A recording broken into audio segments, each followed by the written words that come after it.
Howdy folks, this is Shane. Welcome to Guitar Search Saturday, episode 17.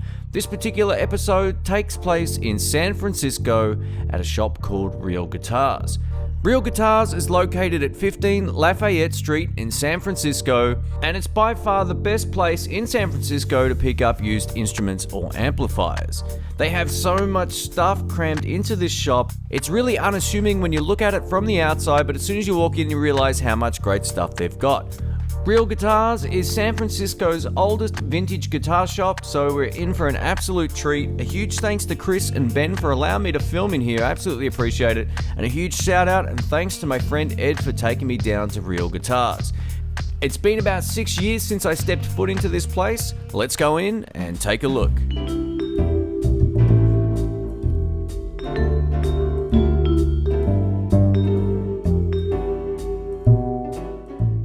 Boom, you know you're in for a treat as soon as you walk in and see two Fender vintage amplifiers. The one at the front is the infamous Red Knob Twin. It also features a drive channel, which is something many Fender Twins don't have. The amplifier behind the Twin is a Pro Reverb. These are awesome old school amps. I've never had a chance to actually try one, but I have heard one before and they sound great.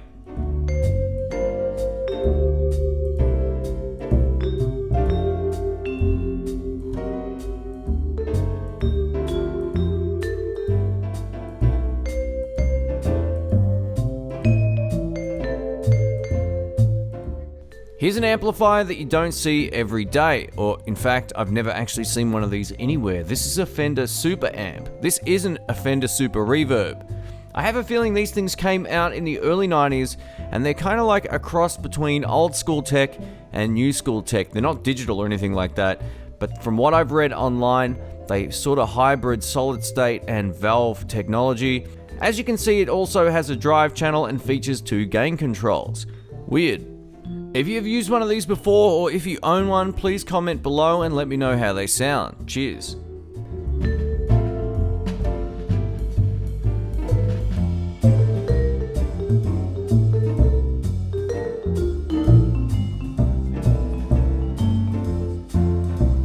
Man, if you're into vintage gear, you're absolutely gonna love Real Guitars. Check out these two Fender concert amps.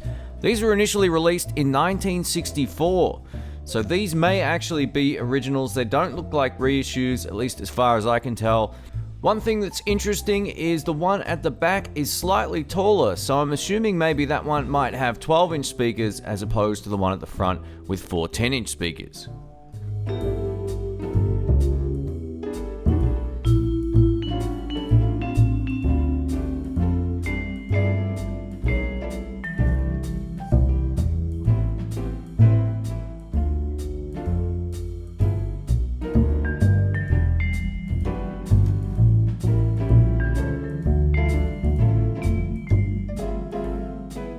Check out this is a 1963 Vibroverb amp for only $1,200. In Australia, these things would sell for so much more. What a great store.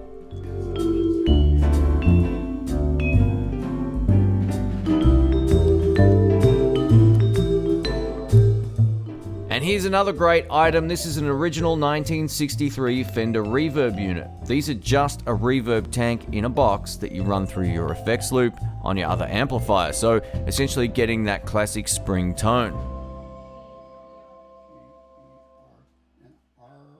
There's plenty of great pedals here as well, but we'll come back to those in just a moment. Let's keep checking out more of the amps.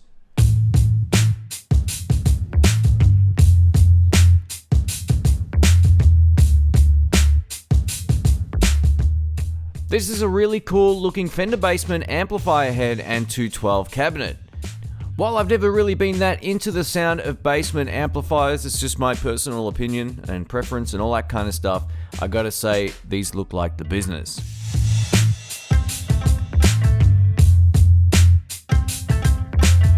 This is a Fender Blues Junior and it's one of the most current series limited edition amplifiers, and it's loaded with a Jensen speaker.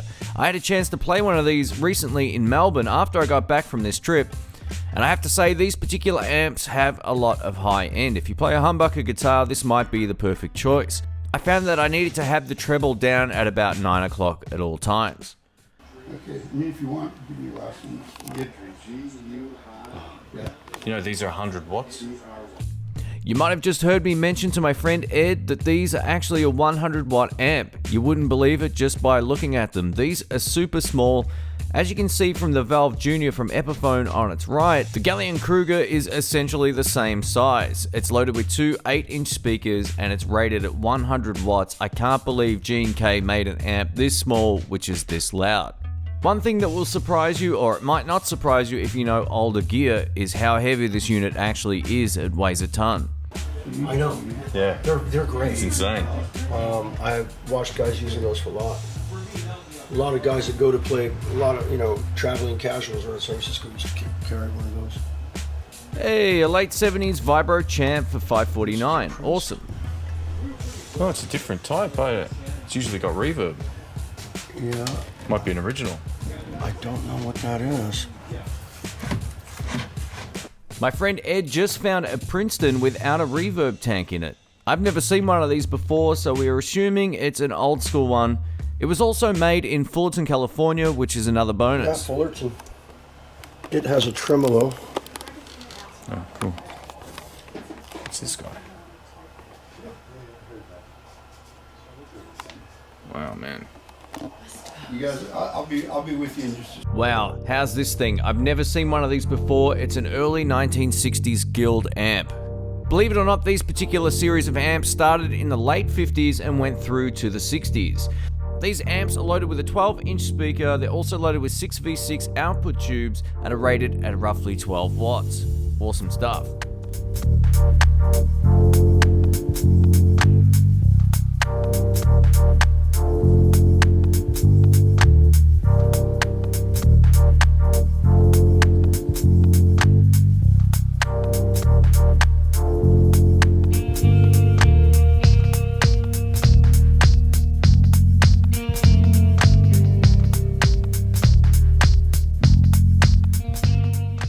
Check out this beautiful looking dual rectifier Maverick from Mesa Boogie. These are hand-built amplifiers made in the USA with EL84 power tubes. These amps have a great clean and dirty channel as well, and they won't go too over the top in terms of distortion, but you'll get a nice sustained type of lead tone. Definitely check these out on YouTube if you're keen on having a listen.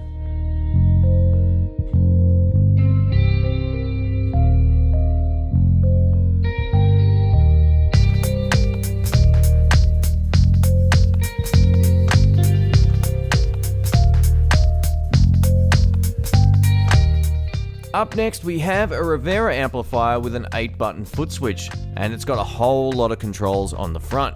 I always feel like Rivera amplifiers sound slightly lackluster in comparison to both Marshall and Fender amps. It's kind of like their clean channel just isn't quite as good as Fender's, and their drive channel just isn't quite as good as Marshall's, but that's just my 2 cents. Everyone's got different opinions.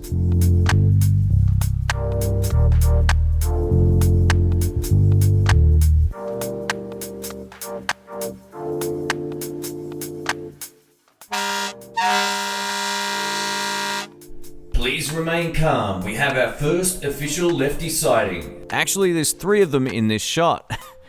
The two-tone Sunburst Strat is just a Mexican Stratocaster. This one's a little bit more of an anomaly. It says Fender on the headstock, but it also says Squier series. Interesting stuff. I'll have to research a little bit more into this and find out what's going on. As you can see from the headstock, it clearly says Squier series. This is an interesting guitar. And that guitar right there with the gold hardware, I have no idea what that is. How cool is that black Squier Stratocaster? It's loaded with a set of lace sensor pickups. Lace sensor pickups overall are pretty good. You get a whole lot less buzz, but you also lose just a little bit of the nice high-end sparkle that comes from most single coil pickups.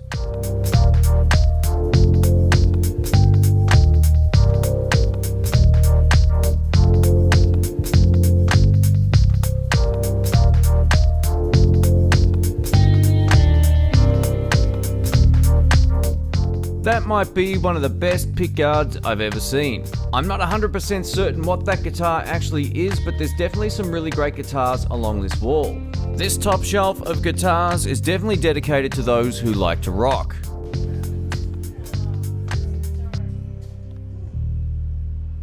Hey, here's something you don't see every day. It's a Fender SoCal electric guitar loaded with 3 humbucker pickups. Check out this beauty. I love the detail and paint job on the neck as well. I think it looks pretty wild.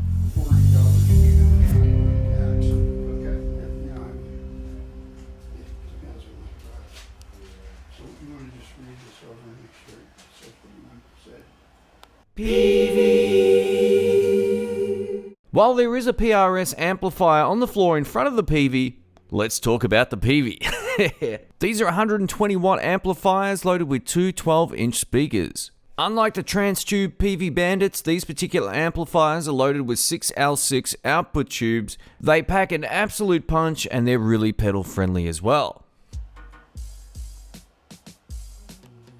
This silver and shiny amplifier is from a company called Divided by 13. Tone-wise, these are kind of like a Vox, but with a little bit more gain depending on which model you buy. When I first heard these amps, I thought, yeah, they're kind of Voxy. They got that high-end thing going on and a little bit of a scooped mids.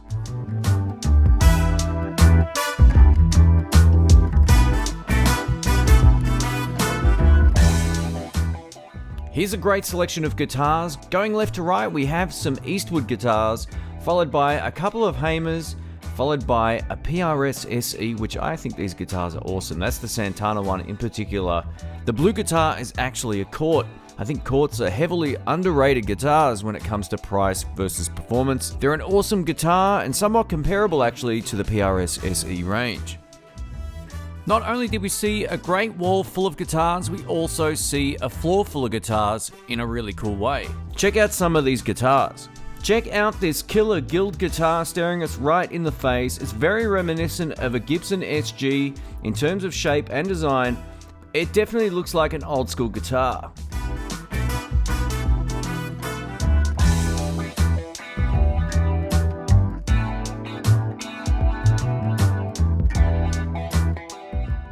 Speaking of SG influenced guitars, check out this. This is actually the Gibson SG studio model. It's a 2011 guitar. I was so close to pulling the trigger on this. I'm not sure what it is, but I've never been that comfortable playing Gibson SGs in the past. They sound great, and this one is loaded with P90, so it was an absolute plus there as well. I came back and actually played this guitar a couple of times, but it just wasn't for me. There's something about my history with SGs, I never quite feel comfortable playing them.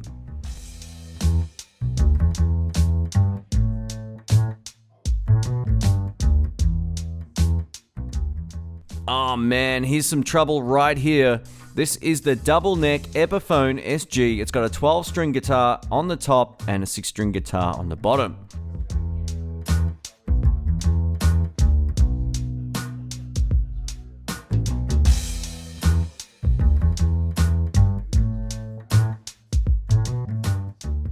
Here we have 3 Den Electro electric guitars. Check out those soak bar pickups. They look totally retro and totally cool. Yeah, this is cool. A lot of good stuff.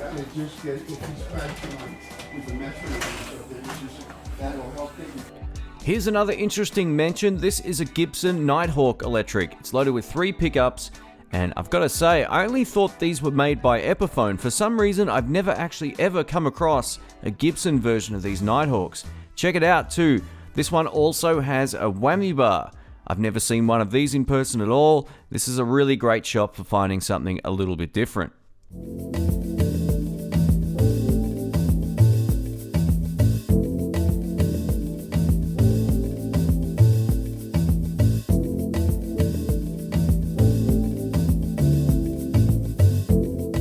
For those who don't know much about harmony guitar, I mentioned once that JJ Cale played one for many years and he also modded the absolute bejesus out of it, and it was an absolute beast. Harmony guitars are made in the US, well they were back then, and they're built and they play extremely well. They've got that acoustic flavor to them, but you can also just plug them into an amp and rock out. Definitely check out some harmony guitars if you get a chance.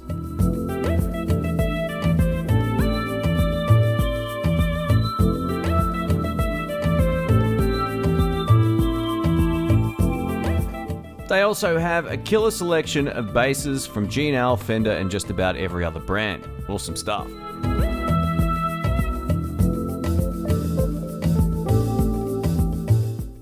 Nash Guitars are renowned for making some really great Fender clones, and this particular Telecaster is no different. The first time I actually got to play a left-handed Nash guitar, I was totally blown away by how great it sounded. They use Lola pickups on the most part as well.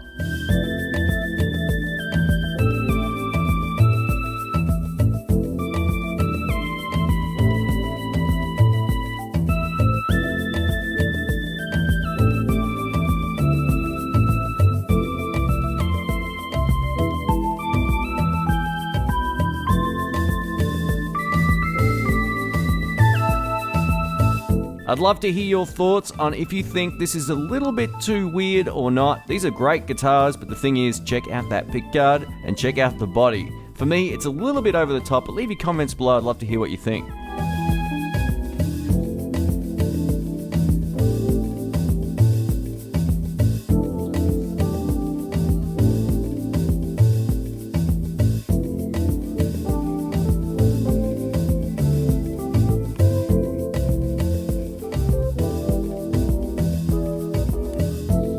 There's so many great guitars and basses in here that I could comment on them for an hour, but these arch tops are stunning.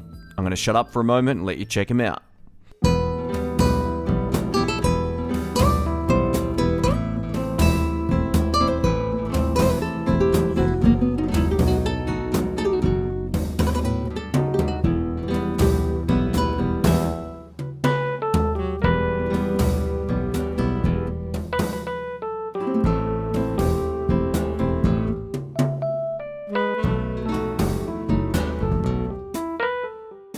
There's also a decent selection of acoustic guitars. This is just one row of them right here.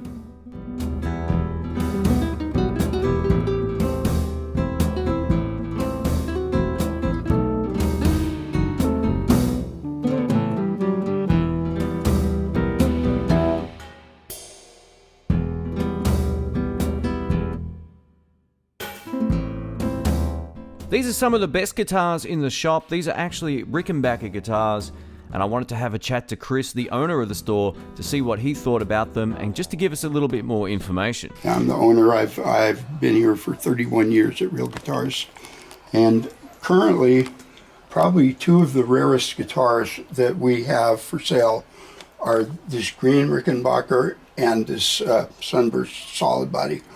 The green one is an actual 1956, and it's all original except for some guy's initials on it. Yeah. Everything else is pretty straight. Is straight. And it's just a historically significant instrument, I think. I don't know how many they made, but not a lot. And then here is a 63 Ricky 625, which is an early solid body. There may be some Beatles mystery about this one, but I'm not really sure, so I don't want to say it and get corrected. I'm saying there may be. Yeah. And then over here, we've got, what is typical of what Rickenbacker became and was most popular for, were this kind of body shape and everything. This is a 1966 Ricky 360 12 string, and it's beautiful. It's a great guitar. They sound beautiful. Now these look pretty old too. Yeah, those are all. This is on the right is a 64 Jazzmaster. In the middle is a 63 Jazzmaster, but the body has been refinished. That white finish is not original. Yeah. Although it looks pretty good. It does. Yeah, it does look good. It could fool people. And then I think this is a 66. Watch me knock everything over here. Wow, I don't think I've ever seen one of those before. Yeah, 66 Fender Electric 12. How's the headstock? That must be a one-off, is it? I don't know what they call it, like the Crook headstock or so, some kind of name like that. But here's a question for you: have you ever met anyone that understands how all of these toggle switches work?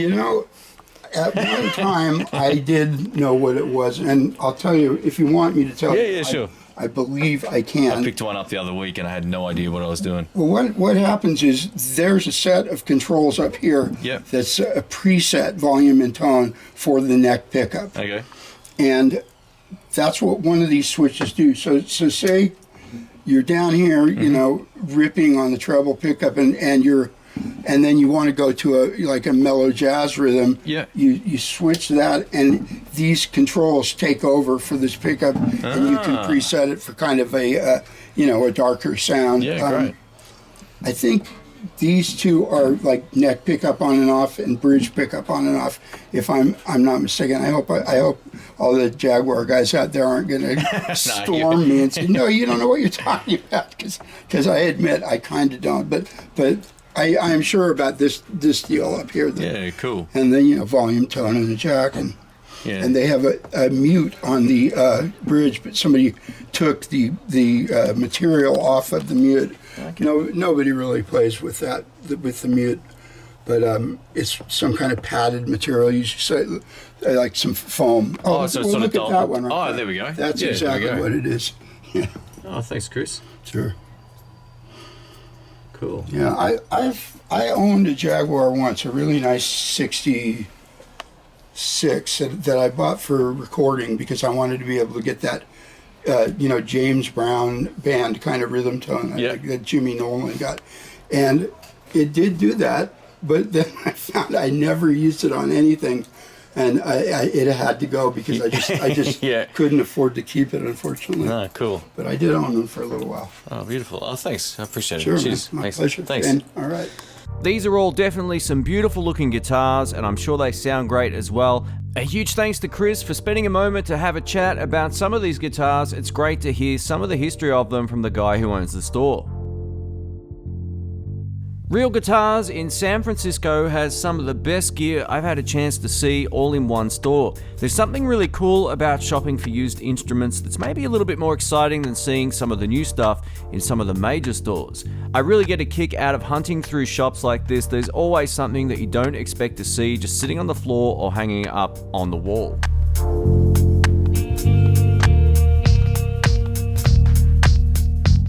As I mentioned at the start, there's a huge selection of used effects pedals here as well, including this really unique looking Klon clone. I'm assuming it's a Klon clone. Check it out. Right as I thought I was done filming, I take another look up and I happen to see even more guitars crammed in. There was a really great selection of electric guitars, including this Hamer Flying V. It's obviously inspired by Gibson/Epiphone. It kind of looks like a 57 Flying V in my opinion. It looks fantastic, and had it have been a lefty, I would have loved to have picked it up. And that wraps up the first of the San Francisco guitar shops for Guitar Search Saturday. I hope you liked this video. If you did, don't forget to give it a thumbs up. A huge thanks again goes out to Chris and Ben from Real Guitars for allowing me to film here. I really appreciate it. And also a huge thanks to my friend Ed for taking me down to this shop. What a really cool store. If you're into vintage and used instruments, definitely head down and check out Real Guitars in San Fran. I'll post all the details to their shop in the description below.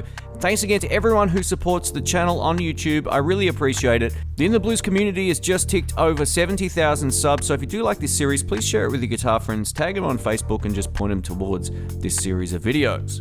Any help spreading the word is always appreciated, and a massive thanks again goes out to all the Patreon subscribers. Thanks again for watching. Catch you soon.